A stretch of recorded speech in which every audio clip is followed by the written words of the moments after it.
ورونو زمونږه نننۍ موضوع به د قباحت الشرک په باره کې وي چې دا شرک څومره قبیح شی دی،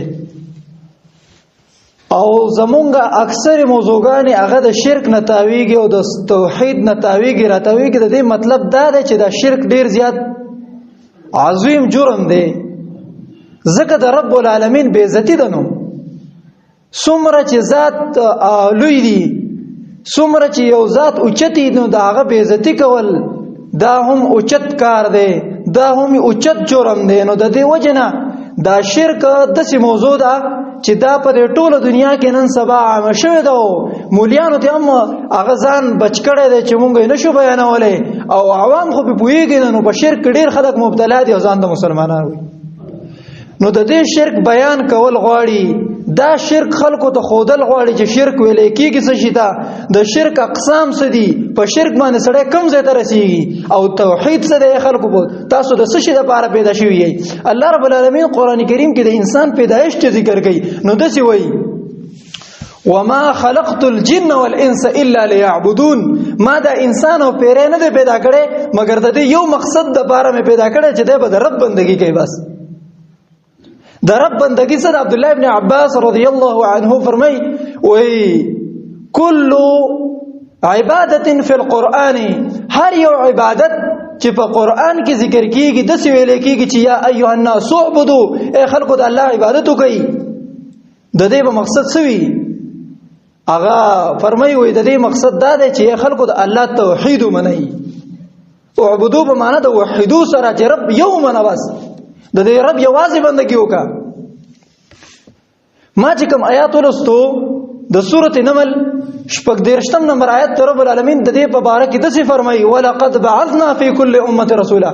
دا داسې اهمه مسله ده، دا داسې اهمه موضوع ده، او دا داسې قیمتي خبره ده چې د دې لپاره ده په زرګو پیغمبران چې راغلي دي، نو رب العالمین د دې یو مقصد لپاره را لېږلي چې د الله توحید منله او د رب العالمین د شرک نه ځان ساتل دي. الله فرمای ولقد بعثنا فی کل امه رسولا. دې آیات کې ډېر بنتهایی تاکید دی. ګوره یو خدا لام دی، لام مؤکده للقسم، لام پدې کې مؤکده للقسم دی، بل وو دی فبعزتی وجلالی. الله زمانه په خپل ذات باندې قسم چې ما د ټول پیغمبران د یو مقصد د بار لګلې دي، بل قد تاکید د بار راغلي دی. نو دې آیت کې الله رب العالمین د څه فرمایي چې ولقد بعثنا فی کل امه رسولا ان اعبدوا الله واجتنبوا الطاغوت. ما دا ټول پیغمبران ته یو مقصد د بار لګلې دي، هغه مقصد دا دی چې دا خلک د الله رب العالمین بندګۍ ته راولي، او د مخلوق او د طاغوت د بندګۍ نه د انسانان بچ کی. د ټولو پیغمبرانو د بعثت مقصد دا دی چې یخرج العباد عن عبادة العباد الى عبادة رب العباد. مخلوق د بندگانو د بندګۍ نه وستل د رب العالمین بندګی ته، دا الله بندگان د بندگانو د بندګۍ نه وستل د رب العالمین بندګی ته. دیتا د ټولو پیغمبرانو راتګ، د ټولو کتابونو نازلېدل، د ټولو مسلمانانو به دا عقیده وي او دا مقصد وي چې په ټولو دنیا کې به توحید په کومه طریقه باندې عام شي. دغه شان الله رب العالمین په بل آیات کې داسې فرمایلی دی، سورۃ انبیاء 15 نمبر آیات ته رب العالمین فرمای وما ارسلنا من قبلك من رسول. اے پیغمبره ما چې کوم ستانه مخکې پیغمبران را لګلی دا مې دا نور یو مقصد د بار نه دی را لګلی، ډیر حصر پکې کړي وما ارسلناک من قبلك من رسول الا نوحي الیه. هغه ته مونږ وحی کړی، خدا وحی مونږ د څه شي ورته کړی دا؟ وای دا وحی ورته مونږ د دې خبرې کړې ده چې انه لا اله الا الله. ګوره دا الله نه ما سوا بل اله چرته څوک جوړ نه کی. اله مطلب دا دی چې دا ټول عاجزی هغه ته کیږي، د عبادت د ټول انواع به رب العالمین هغه پورې خاص کیږي، نور به چاته اله نه ویل کیږي. انا فاعبدون د دې لپاره چې دا رب العالمین بندگی وکړي. د دقیق یو مقصد لپاره ټول انبیا راغلي. د دې شرک په اړه کې رب العالمین د لقمان حکیم نه یو قول را نقل کړي، او دا خبره د رب العالمین دومره خوښه شوې ده چې رب العالمین د لقمان علیه السلام د لقمان رحمه الله دا قول رب العالمین راوستو په قران کریم کې راوستو. ولې دا خبر ډیره قیمتي ده. خپل بچی ته وایي ای زما بچیا سنور وصیتونه ورته کړی دي. یو وصیت دا دی چې ان الشرک لظلم عظیم. ای زما بچیا د رب سره به شرک چرته نه جوړې، د رب سره به بل الہ نه جوړې، بل خدای به سره نه جوړې، بل چاته به رامدد شنه. ولی ان الشرک لظلم عظیم. بچیا دا شرک ډیر زیات لوی ظلم دی. د دې وجه نه رب العالمین حدیث قدسی د الله نبی صلی الله علیه وسلم فرمایي، وای رب العالمین د څه فرمایي چې بنی آدم ماته کنځلې کوي، خدا ولا نو لایق چې ماته کنځلې کړي وي، او دا بنی آدم او انسان د زما به عزت کوي، دا ولا نو لایق. او بیا وای دا څه شی دی؟ وای التکبر، تکبر چې دی دا زما ازار دی، زما لنګ دی، څوک چې دا زمانه راکاږي زه په خوځکېږم خپکېږم به. او دغه شانتي یو د توحید خبره چې څوک زما سره شرک جوړي دا انسان ماته کنځلې کوي. الله وایي څوک چې زما سره وای شریک جوړي دا ماته کنځلې کوي. دا بنی آدم نه دا نو په کار چې دای کړی وي، خو خلک کوي نو. الله د مخلوق له دسي یو خبره کړې ده. دا شرک اولن په دوه قسمه باندې دي. دا خبره یاد کړئ چې شرک توحید طرف کې هغه پوره نشي راتلی چې سو پوره انسان شرک پیژندل نه. شرک څه شی دی؟ شرک اولن په دوه قسمه دی. یو شرک اکبر دی، بل شرک اصغر دی. شرک اصغر اولو پیژنه شرک اصغر ریاکاری ته ویل کېږي، ځان خودنه ته ویل کېږي. خیرات چې کې کنه او دا مقصد دی پیږي چې خلک وو چې پلاری وړو اس خیرات به سینه دکړه، دا شرک دی. ورته پدې کې مشرک شولې، شرک دی کې واقع شوی. دا غټه خبره ده، غټه خبره. والله ډیر خلک نن سبب د شرک کې واقع دي. موږ کوي کنه چې کله د یو عالم مخ کې کوي، کله یو خاص مخ کې موږ کوي کنه ډیر په ادب سره په خسته طریقې سره موږ کوي چې خلک را پوري ونه خاندي چې د څنګه موږ کوي. چې کله جدا کور کې ناسي زره زره دوه درې ټونګي وي ته ګوره په شرک واقع دا شرک اصغر دی. بل د شرک اکبر. خود دې شرک اصغر په باره کې الله رب العالمین د نبی صلی الله علیه وسلم په جبه باندې موږ ته ډیر زیاته هغه وعید را کړی دی چې ګوره دې شرک نوم ځان وساتئ. الله رب العالمین دې فرمایي یا ایها الناس اتقوا هذا الشرك. دا الله نبی فرمایي، الله نبی صلی الله علیه وسلم یا ایها الناس خلقوا اتقوا هذا الشرك فانه اخفى من دبيب النمل. دا خو ډیر زیات په قلاره ډیر په خفیه طریقې سره انسان کې هغه دخول کوي. انسان په نه پوهیږي چې دا په شرک کې مبتلا یم او انسان په شرک کې مبتلا دی. دا ډیر زیات خفي شرک د دې نه ځان وساتئ. ریاکاری دا ګور لوی ظلم دی. هر څه چې 100 روپے ورکوا خود الله د مخ د باره ورکوا، د رب العالمین د رضا د باره ورکوا. دا نه دی چې ته یو غټ خیراتو کې خلک چې هغه کې ځان خودنه وکي. ځان خودنه د باره یو عمل چې دیو کو رب العالمین به ټول بربادي هباء منثورا بکی وا به لوزي. او شرک د انسان په شرک کې مبتلا کی. د الله نبی صلی الله علیه وسلم فرمایي چې کله انسان په دې ریاکاری نه یریږي، سړی په موږ ولاړ دی او ایسته پسړه کې دا خبر رااله چې یار دا موزلک خکو مزګه چې داخله راته ګوري یا دا 100 روپے ورکوم په دې شرمېګه مزمل ګرو سره رواني مو به چې 100 روپے د جمعات په چاند کې ورګړي راشه 50 روپے ورکړي داخله خو دی وینيګا. نو چې کله دې خبره په زړه کې راغله بیا وسوي دا الله نبی فرمای اللهم انی اعوذ بک، اے الله زستا باندې پناه نسما ان اشرک بک، د دې نه چې زړه سره شریک جوړ کما شیئا یو شی نعلمه ونستغفرك لما لا نعلم، چې زه به پوهیږم او که زه به نه پوهیږم الله زستانه ما بخنه په دې خبره کې غواړم چې ته مشرک نشم. دا هم یو شرک دی. خدا د شرک وړو کې قسم د انسان مسلمانې خو په دې شرک مبتلا دی. بل د شرک دی چې هغه دی وکړو بیا په اسلام کې نشي پاتې کېږي، بیا مسلمان نشي پاتې کېږي. اسی په کلمې منځونه وکینو یوازې په منځونو باندې یوازې بیا کار نه کیږي. قران به تلاوت وکړي مشرک به کافر به اس بدینه قبلې کې هر څه بربادي. کله چې الله نبی صلی الله علیه وسلم د دې خبرې نه خبر شو چې زما په دې امت کې دا شرک او بدعت دا راځي کېږي او مخکینی امتونه د دې شرک او د بدعت او د کفریات او د وجه نه غرق شوی دي، هلاک شوی دي، الله په عذاب راوستي دي. نو د الله نبی راوله کېدو او د خپل امت د کافرو د مشابهت نه منع کړل چې تاسو ګوره د کافرو د يهودو نصارا او د انګريزانو مشابهت مکوئ. نن سبا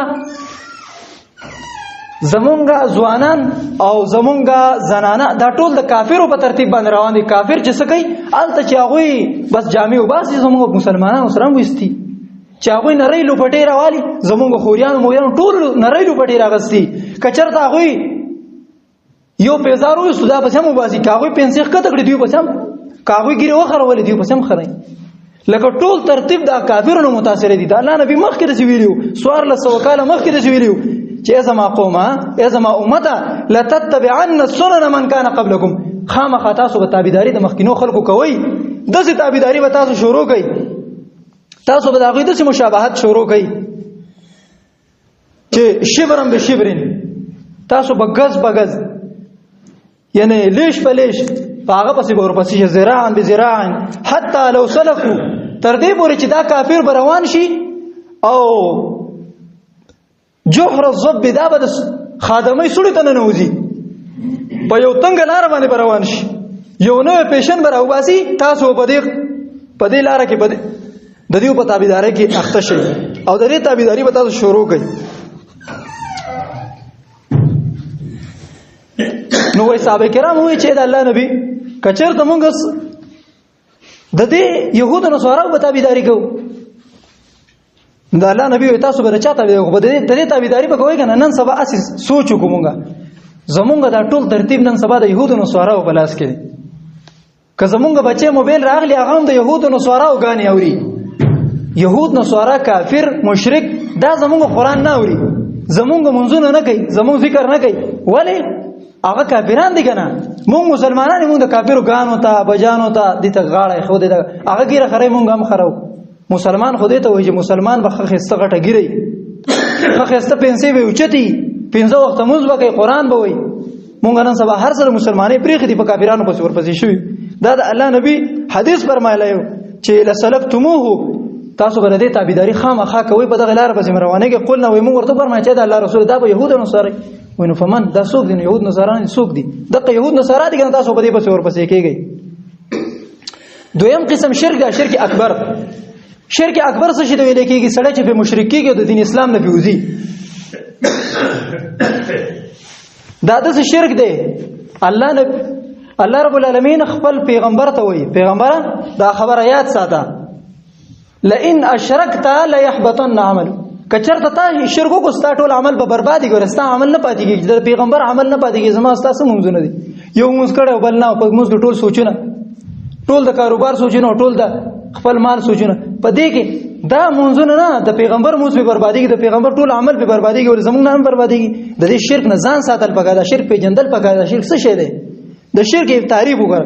شرک په لغت کې حصدار ته ویل کیږي حصے ته دا قران کریم په سورته انعام کې استعمال چې حصدار جوړول او په اصطلاح کې دا ویل کېږي صرف العبادت لغیر الله د الله عبادت را واخلي او د بل چا لپاره خاص کی پاره کې هغه استعمال کی او بعض یا بعضی عبادت ټول عبادت نه بعضی عبادت د بل غیر الله لپاره شي. لکه مثال په تور لبیا دسی وای ک دعاء الاموات لکه د مړو نو دعاګانې غوښتل لاړ شي بابا ته راورسېږي ته پلانې ته داو کې ته داو دا شرک دی کنه دا شرک څخه کارونه لکه نه جرامنډي وایي دا شرک دی دې ته شرک ولګي ک دعاء الاموات د مړو نو دعاګانې غوښتل دا شرک دی او خو مړ د قبر کې پروت دی څه غواړي ته چې دلاړې او ته دعاګانې غواړي دا شرک دی دا کفر دی په دې باندې انسان اعمال ټول برباديږي. والاستغاثه او یو مصیبت راشي سچل در منشي پلان یا بابا راورسېږي دا شرک دی. والنظر او بل نظر والنظر لهم او نظر کول د باباګانو په نوم باندې چې دا مې د پلاني بابا په نوم باندې دا شي هغه منلې دي خلکو په مخ کې منودل وس ډیر خلک د دې شرک نه قلار شوی دي خو وسم مبتلا پکې دي قبرونو ته عبادتونه کوي. نو د دې قسم شرک نه ځان ساتل پکار دي. دا د شرک تعریف شو لکه دعا د بل چا نه غوښتل بچی د بل چا نه غوښتل باران د بل چا نه غوښتل دا شان د مال د بل چا نه غوښتل د باباګانو په خوا کې به زنګوټي به زړندې غړي زنګوټي بابا مال بچی راک بابا نه غواړي درم نه ولې نه غواړي. ابراهيم عليه السلام الله په سل کاله کې زوی ور کړی دی زکریا علیہ السلام الله په سل کاله کې ور کړی تعالی نشي درکولې د الله په در کې څه شي کمې ده ته مړو ته چری وازي. نو د دې شرک کې چې څوک په دې شرک کې چې څوک مبتلا شو د هغه لپاره په دنیا کې سزا ده او په آخرت کې سزا ده. په دنیا کې العقوبة الدنیوی لمن وقع فی شرک الاکبر، هغه چا د لپاره عقوبت او انجام به هغه سي چې په دنیا کې انسان شرک وکړي خو شرک اکبر او توبه ونه بازي، نو د دې انسان د لپاره به حاکم وقت را لګي او د انسان به قتلې، دا به وجل کیږي. حدیث کې راغلی دی الله نبی فرمایي، صحیح حدیث کې راغلی دی الله نبی صلی الله علیه وسلم فرمایي چې من بدل دینه فقتلوه. د بخاری روایت ته چې چا خپل دین بدل کو دا سړی به وجل کیږي. دین بدلول دا دي کنه چې ته شرک وکړې د الله نه ما سوا بل چا تر مدد شوی، دا شرک دی. خو په دنیا کې دا خو یوازې وجل نه دي چې دای مړ کو دی بیا څه کوي د سره ولا یغسل، دله به غسل نشي ورکېدلی. د مسلمانان په شان دی دله به هغه غسل نشي ورکولی. ولا يدفن، او دا به د مسلمانانو په مقبره کې نشي خخولی.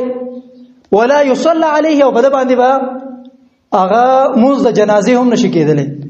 دا به د قشانت قبر ته غورځولې کېږي، غسل به ول نه ورکولې کېږي. د مسلمانانو په مقبره کې به نه دفن گئی.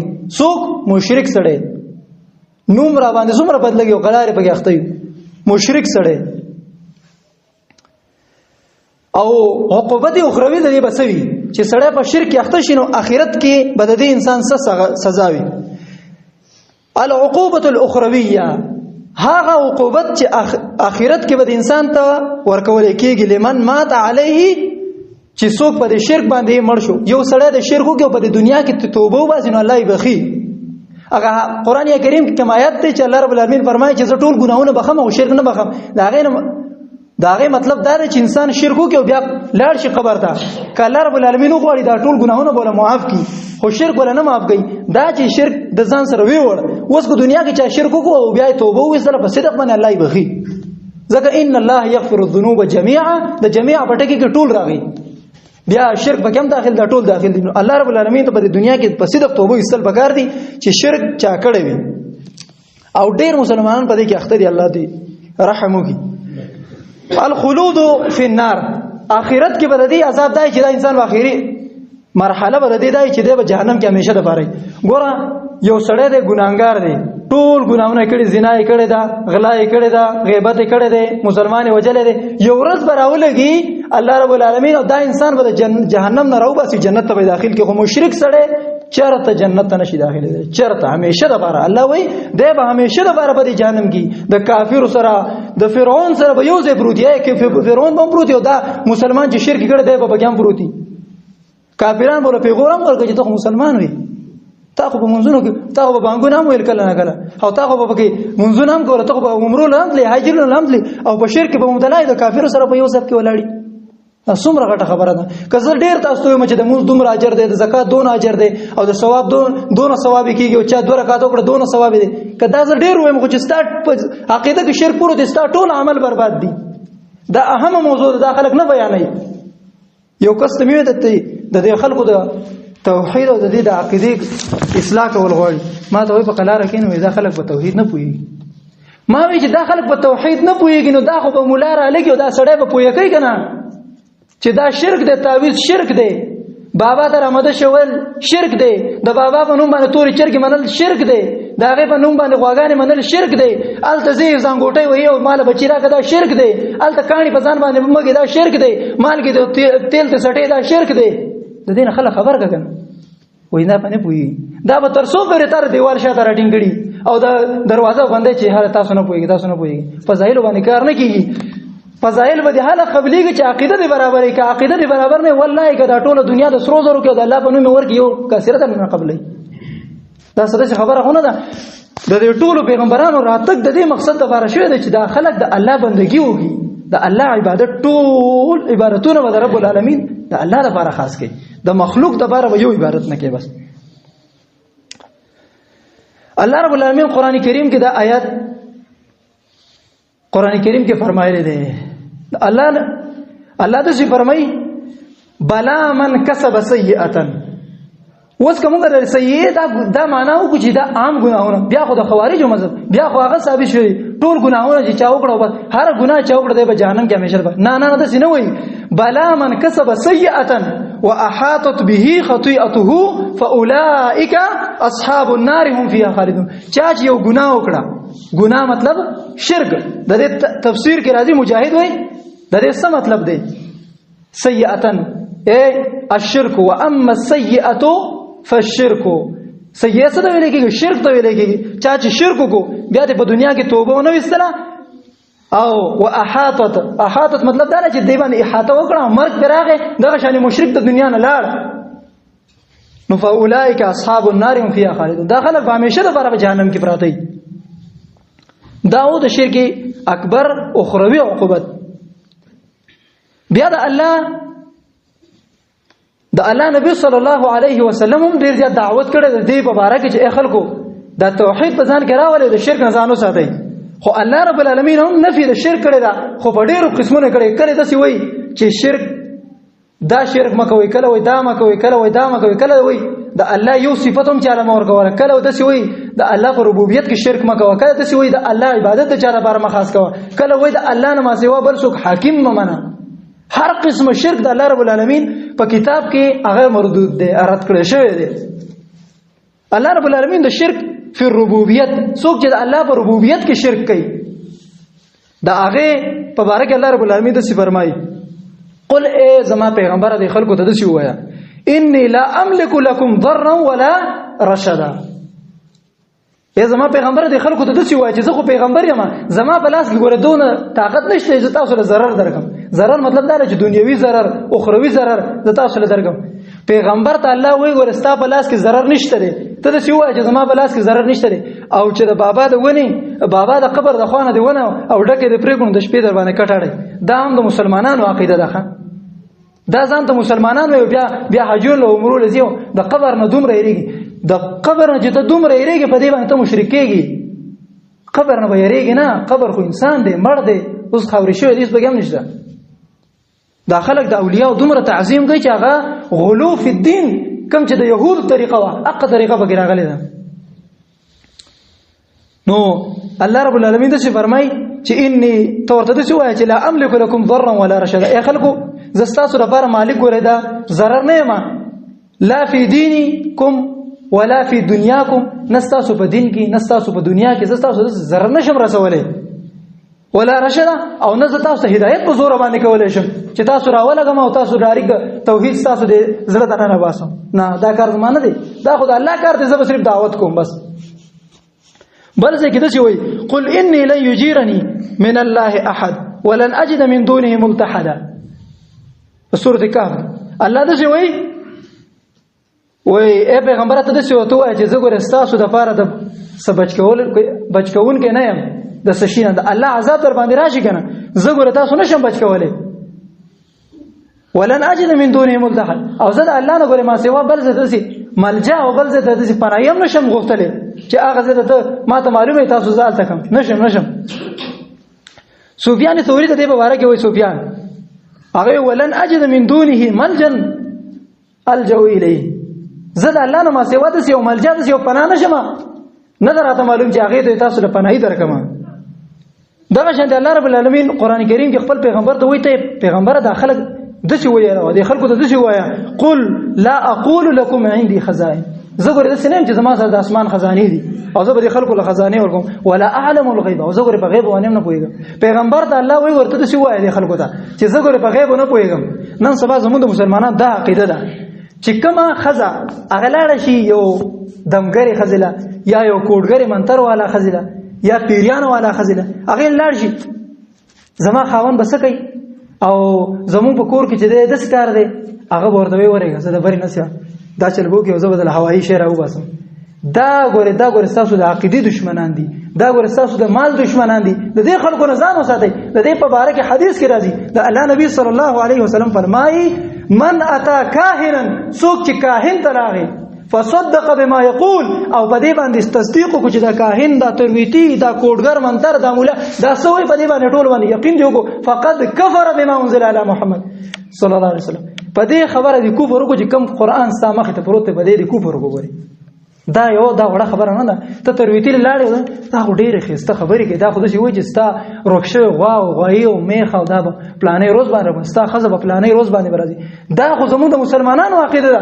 وایي پلانې ښځې سړي ورته ویلي چې ستا ښځه ستا لور ستا غوا روغ شوی شی دونه ورځې بعد به راځي او هغه یې دې راله او هغه یې دې راله. نو ته مسلمان یې، ته د پیرۍ په خبره باندې د کافر په خبره باندې یقین کوي او الله وایي په خپل پیغمبر ته زما سره علم غیب نشته دا غیب خبره عمل نه کوي. الله پیغمبر ته وایي ګوره ته داسې وایي چې زما سره د غیب علم نشته. د غیب علم صرف د الله خاصه ده، صرف په الله پوهېږي. ها یو سړی دی الله رب العالمین ولی دی، عبادتونه یې کړي دي، ډېر عبادتونه یې کړي دي، خو الله به یې وبخي. که عقیده د توحید الله به یې وبخي، که عقیده د شرک الله به جهنم ته ولي. خو زه ګوره داسې یقین عقیده نشم ساتلی چې د پیریانو والا ښځه ده او د غیبو خبرې کوي. دا خبره چې چا وکړه په دې باندې مشرک کېږي، کافر کېږي. دغه شان الله رب العالمین داسې فرمایي وعنده مفاتيح الغیب لا يعلمها الا هو. الله رب العالمین فرمایي زما سره د غیبو چابیان دي، سکونجیان را سره دي د غیبو، خو په هغې باندې څوک نه پوهېږي. بیا په حدیث کې داسې راغلي چې مفاتيح الغیب خمس دا د غیب چابیان 15 دي. 15 داسې خبرې چې د هغې پته چاته نشته دی. صحیح حدیث کې راغلی دی د الله نبي داسې فرمایي چې په دې خبرو باندې څوک هم نه پوهېږي. لا يعلم الا هو، الله به صرف پوهېږي. هغه 15 خبرې څه دي؟ هغه دا لا يعلم، هیڅ چاته دا پته نشته دی چې تغیض الارحام الا الله، چې په دې رحمونو کې په دې د زنانو په دې خېټو کې څه شی دی، په دې باندې نر دی او کار نه جنې په دې باندې څوک نه په دې باندې صرف الله پوهېږي. دا صرف د الله خاصه ده، په دې باندې به هیڅ څوک نه پوهېږي. ولا يعلم ما في غد، او په دې باندې هم څوک نه پوهېږي چې سبا به کم کارونه کېږي الا الله، سوا د الله نه. الله پې پوهېږي چې سبا به کم کار کېږي. د مشرکانو کې یو شرک موجود و. هغه شرک دا و چې د مشرکانو یو څو غشي داسې بهر یخي وو، د کعبې نه لږې بهر یخي وو او دغلته به تله او منجوران یې ورته کېنولي وو لکه دا نن سبا. والله دا حق شرک دی کوم چې د مشرکانو کوم چې پیغمبر ورته راغلی والله دې ته بیا د پیغمبر ضرورت لکه پیغمبر خو ختم شوی دی، خو هغه د توحید دعوت دومره ختم شوی دی چې هغه اخرنۍ درجې ته رسېدلی دی. بدا الاسلام غریبا وسيعود كما بدا غریبا فطوبى للغرباء. هغه شان دین غریب شوی دی، ناشنا شوی دی، څوک نه پېژني. کله توحید بیان دی وکړي خلک در باندې اشنا ټاپې وي. هغه اصل توحید د خلکو نه پټ پاتې شوی دی. نو سبا د خلکو کې داسې یو شرک موجود چې غشي به یهودي په یو منګي کې او یو باندې به لیکلي چې افعل، بل باندې به لیکلي چې لا تفعل، او په بل باندې به اسم نو لیکلي. سړی به لاړ سهار د کور به ووتو یاره مانجور صاحب زه ځمه څه کار کوم، او ته ماله وګوره چې زه دا کار وکړم زما پکې خیر شته که نشته دی. نو بس چې منجور به وایي چې خیر پکې شته جو کوو به، چې منجور به وایي چې خیر پکې نشته جو نه به یې کوو. دغه شرک نن سبا زمونږ په زمانه کې شته که نشته؟ د لاس نه مې منګز وغورځېده، نن څوک راځي ښه نن سې چل کېږي، سترګه مې رپېږي ښه نن سې چل کېږي، پنسه مې کته شوې ده. دا مرغۍ نه ده، دا مرغۍ چې د چا مخې له لاړه دا سړی سپېره دی. دا شرک دی، دا مسلمانان په دې شرک کې واقع دي. دا د یهودو نصارا او د کافرانو خبرې زموږ منځ ته راغلي. نو الله وایي دا الله نبی فرمایي چې په دې خبره باندې څوک نه پوهېږي چې سبا به کم کار کېږي، په دې باندې څوک نه پوهېږي. دا د علم د غیبو نه ده، د غیب او علم دی په دې باندې صرف الله پوهېږي. او بل خبره دا ده چې په دې باندې هم الله رب العالمین صرف پوهېږي، نور څوک پې نه پوهېږي. ولا يعلم متى يأتي المطر، او دا پته چاته نشته چې باران به کله راځي. اوس خو په ریډیوګانو کې او په خبرونو به راشي چې فلانې ورځ باندې باران کېږي. دا صرف موسمیات چې کوي چې د باران امکان دی، داسې ورځ باندې د باران او د وریځې امکان دی، بس دومره یقین دی. او زمونږ خلک څه کوي فلانې ورځ باندې باران دی، ښه هر څه پټ کوي، هغه کوي دا وکړي، بالکل لکه د الله هغه ډیوټي دی خلکو اخیستې ده. دا شرک مبتلا دي خلک. داسې به نه چې فلانې ورځ باندې باران خامخا کېږي، بلکې امکان شته، امکان شته دی وریځ کېدی شي، وریځ ګرځي راګري کېدی شي الله دې باران وکړي. داسې خبره وکړي که نه دې خلک دې خبره چې داسې وکړي باران کېږي بس بیا شی مشرک کېږي. ځکه د هغې په خبره د یقین وکړو که نه دا باران پته به صرف الله دی، دا د علم د غیب نه ده. بل خبره ده چې الله رب العالمین په پوهیږي بل څوک نه پوهیږي. ولا تدري نفس بأي ارض تموت. چاته دا پته نشته د پلانې په کوم ځای کې مري. دا که چاته پته د خلکو د مخ کې نه چوپیانې کولې زما پلانې روز باندې مرم او زما د مرګ روز به دا ټول نظام به ګډوډ شوی وي. څوک به چرته تللی نه، څوک به چرته وتی نه شوي. نو دا ټول نظام به ګډوډ شوی او د مرګ پته ورته لګېدلې چې یو میاشت بعد مرم د مخ کې نه به روټۍ بنده کړو کېدای شي یو هفته مخکې مړ وي چې زه خو یم مرم او زړه د مې روټۍ نه کېږي د خفګان د وجې نه به مړو. دا الله رب العالمین دا ورځ پټه ساتلې ده. په دې باندې صرف الله پوهېږي چې د انسان په کوم ځای کې مري، په کوم ورځ باندې به مري، د څه له لاسه به مري، څومره عمر به وي، کله به مري، کوم ځای کې به ښخېږي. دا الله ته پته ده. بس په دې کې ګوتې مه وه. ولا يعلم متى تقوم الساعه. او دا پته هم چاته نشته چې قیامت به کله راځي الا الله، سوا د الله نه. الله ته پته ده چې قیامت به په دې ورځ باندې راځي. د پیغمبر اسلام نه خلکو تپوس کوي قیامت به کله وي. ته قیامت لپاره څه تیاری کړې چې د قیامت تپوس کوي؟ د قیامت لپاره تیاری دې کړې؟ قیامت لپاره تیاری نشته. د قیامت تپوسونه کوي چې قیامت به کله. د قیامت لپاره غټي علامې دي. هغه چې راشي یو نور ده د قبلې نه راختل، دا د قیامت علامه ده. داسې علامه دي دجال راوتل، داسې نور علامې د ځمکې نه به زناور راوخیږي او د خلک بخوري. داسې یو علامه شته، خو داسې به نه وي چې قیامت کله دی او دا تپوسونه به هم نه کوي. دا د غیب خبره ده. بل امام بخاری په کتاب الشرک کې، بخاری کې کتاب الشرک د یو باب لګولې او په هغه کې یو حدیث راوړی چې د الله نبی صلی الله علیه وسلم دا خبره وکړه چې دا 15 خبرې د علم او د غیب نه، او دا صرف الله دې پوهیږي، نور څوک نه پوهیږي. بیا پس دا آیات راوړی دی چې دا سورۃ لقمان 34 نمبر آیت ته چې الله رب العالمین فرمایي ان الله عنده علم الساعه وينزل الغيث. الله رب العالمین سره د قیامت علم دی. الله رب العالمین باران وري ويعلم ما في الارحام. او په دې خبره باندې هم پوهیږي چې د زنانو پر رحمونو کې څه شی دی، الګ ته او کنه ده. وما تدري نفس ماذا تكسب غدا. او په دې باندې هم وما تدري نفس ماذا تكسب غدا. او تاسو دا پته نشته چې ته به سبا سکه. په دې باندې هم الله رب العالمین سره پوهیږي. وما تدري نفس باي ارض تموت. او دا انسان دم پته نشته چې سبا وزګ په کومه خاور باندې مرم، په کوم ځای کې بمرم. دا الله رب العالمین پټه ساتلې ده. دا د قران نوم ثابت شو، احادیث دا خبره د غیب دی. په دې کې بګوت نه وي. بیا نفي د شرک الله رب العالمین د عبادت نوم کړی ده. عبادت توحید په درې څلور قسمه دي. ډېر قسمونه هم جوړېدل شي. توحید فی الحکم، د قانون توحید چې رب العالمین ستا حاکم دی. بس دا اهم عقیده ده.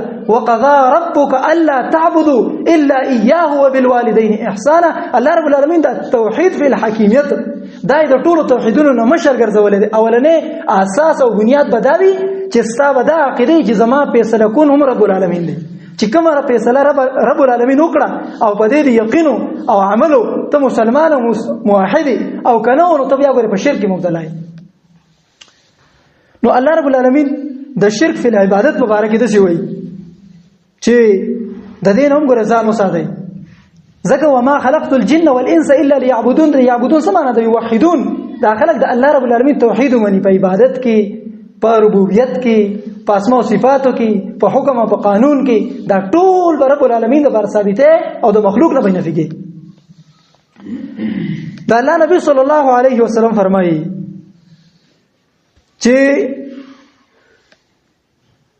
تاسو د کار ما سره مکوئ لکه څنګه چې تاسو لکه يهود او نصاراو چې کوم د خپل نیکانو خلکو سره کړو، د خپل پیغمبرانو سره د عیسی علی السلام سره کړو. قد نهى عن الغلو في مدحه. دا الله نبی دا خلق د مدح نه منع کړی دی چې ګوره مدح کې به دومره غلو نه کوي چې دا بعض خلک دومره مدح کوي، دومره مدح او دومره صفاتونه چې باغې کې شرک د الله درجه ته ورسي. هغه یو ویلو و دا یو لیډر باره کې ویلو دا خود سړی دی چې وای دا کته پیغمبر درجه ولور کې نوم سکه منه دا بیا قضیه کې خلک مردار کړي. دغه خبره به خپل نه راو باسي ګنده پښتو ملک ته چا وجلې. دغه خبره وکړي چې په اصول کې دن نه یې د چا دومره صفت باندې کې دا عمران خان په صفت کې د خلک ډیر زیات غلو کوي. دغه شان د نور علماو د چا په صفت کې به دومره غلو نه کوي چې ته د الله درجه ته ورسې. زموږ نه اکثر خلک د خبره باندې خبرې دا ال حدیث چې دا امامان نه مني. امامان منو خو امامانو نه پیغمبرانو الله نه جوړو. امام د خپل مرتبه ورکو. انسان خطا کېدی هم شي، صحیح کېدی هم شي. پیغمبر ته چې داغه غلطی نه کیږي الله رب العالمین خبره دغه به پیغمبر خبره مونږ د الله خبره مونږ او د مولیانو او د عوامو خبره کچرته د قران او سنت سره برابر فبهاونه خامخا به مونږ او کچرته د دین مخالفونه په مونږ باندې چا تابعداري لازم نه ده. نو د الله نبی وای زما په مد دسی وای لا تطروني كما اطرت النصارى عيسى ابن مريم وای زما دسی صفت مکوي زما دسی غلو په صفت کې مکوي مدح دومره مکوي لکه څنګه چې په مدح کې غلو کړي و نصاراو د عیسی علی السلام په باره کې چې هغه ته ویلو چې دا د الله زوی دی دسی خبره کړي و دسی غلو زما په باره کې مکوي بلکې زما په باره کې انما انا عبد بلکې زه یو بنده یم فقولون زما په باره کې دسی چې عبد الله ورسوله دا خدای الله پیغمبر دی دا الله بنده دی او رسول دی دسی خبره کوي. نو د الله رب العالمین رسول د ځان نه دسی د خلق مناکې چې دسی نه چې زما په باره کې تاسو شرک عقیده وساتئ چې دا د الله سره شریک دی یا د الله زوی دی نعوذ بالله.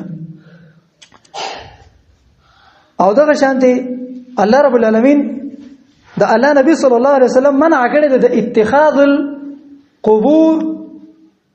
اتخاذ القبور نه چې د قبرونو نیول په مساجد باندې چې د قبرونو مسجدونه جوړ کې بابا مړ شي دنه کور نه ونیسي او بیا په کور کې حق کې او بیا د هغه عبادتونه کې او چار چاپیره تاوی دا هغه شرک دی چې کوم ابو لهب دلې کو ابو طالب دلې کو دا شرک نن سبا هم په مسلمانانو کې موجود دی د قبر عبادت شروع دی نن سبا په مسلمانانو کې د قبر عبادت کیږي.